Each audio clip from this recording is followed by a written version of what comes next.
जय हिंद साथियों, आप सभी का स्वागत है सीबीआई क्लासेस में। आज की वीडियो में हम लोग देखने वाले हैं क्लास 10th का साइंस। ये चैप्टर नंबर 5 हो जाएगा। ठीक है, तत्वों का आवर्त वर्गीकरण। इस चैप्टर से जितने भी सब्जेक्टिव क्वेश्चन है मैंने छाट दिया है। ये पूरा सब्जेक्टिव क्वेश्चन आपको याद कर लेना है। ठीक है, ये जितना भी वीडियो में दिखाया जाएगा सब्जेक्टिव क्वेश्चन सबको आपको याद कर लेना है, क्योंकि यही क्वेश्चन आपके एग्जाम में बार बार आता है। ठीक है, ये पूरा क्वेश्चन याद कर लेना है। ये नहीं कि मैं 10 क्वेश्चन या 20 क्वेश्चन दिया हूँ इसमें से और आप छाट के याद करो, नहीं, पूरा याद कर लेना। ठीक है, अगर आप इस चैनल पे नए हो तो प्लीज़ सब्सक्राइब भी कर देना। पहला क्वेश्चन दिया गया है, डॉबेराइनर के वर्गीकरण की क्या सीमाएं हैं। मतलब डॉबेराइनर ने जब तत्वों को वर्गीकृत किया गया था तो उसका क्या कमी था, क्या सीमा था जिसके कारण उसका जो मतलब वर्गीकरण है वो सफल नहीं हो पाया था। तो इस क्यों नहीं सफल हो पाया था लिखेंगे, डॉबेराइनर ने केवल 3 त्रिक ही ज्ञात किया था। मतलब डॉबेराइनर जो बनाया था त्रिक नियम दिया था डॉबेराइनर, तो 3 ही त्रिक दे पाया था, इसलिए इसका सिद्धांत सफल नहीं हो सका। ठीक है, अब अगला क्वेश्चन दिया गया है, न्यूलैंड्स के अष्टक सिद्धांत की क्या सीमाएं हैं। डॉबेराइनर के त्रिक के बाद न्यूलैंड्स ने अष्टक सिद्धांत दिया। ठीक है, अब इसका भी सिद्धांत क्यों सफल नहीं हो पाया उसके बारे में आगे जानेंगे। इसका सिद्धांत की सीमाएं क्या है, क्यों नहीं सफल हो पाया था। तो लिखेंगे, न्यूलैंड्स के अष्टक सिद्धांत की निम्न सीमाएं थी। पहला जो था, कैल्शियम के बाद वाले तत्वों पर अष्टक नियम लागू नहीं होता है।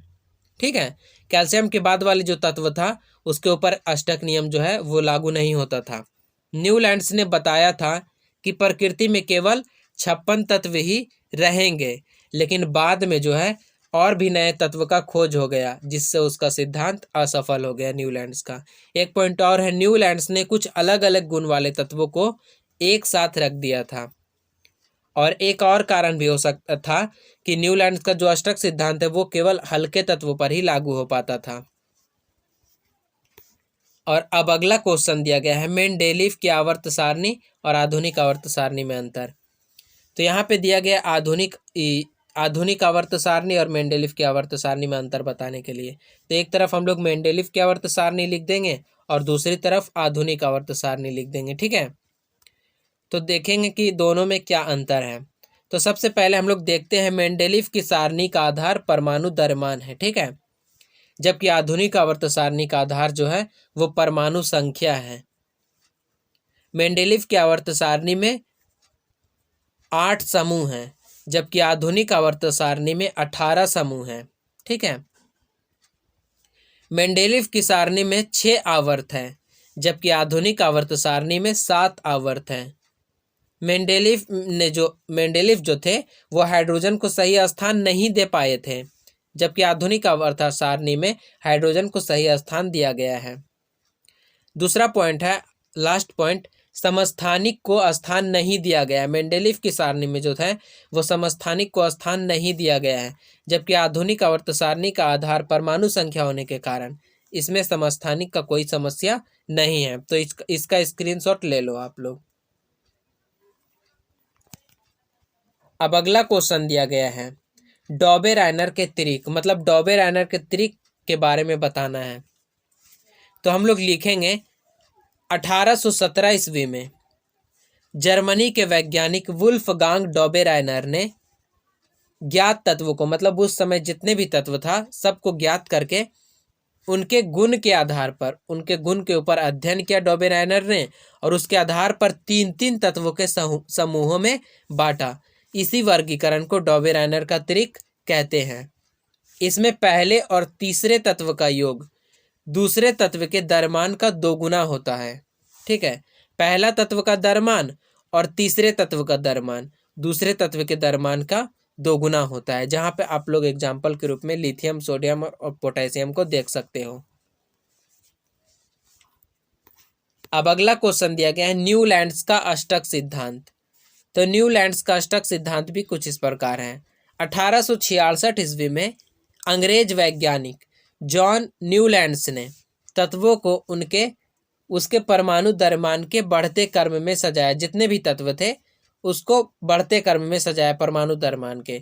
इसमें हाइड्रोजन से थोरियम तक कुल 56 तत्व शामिल थे।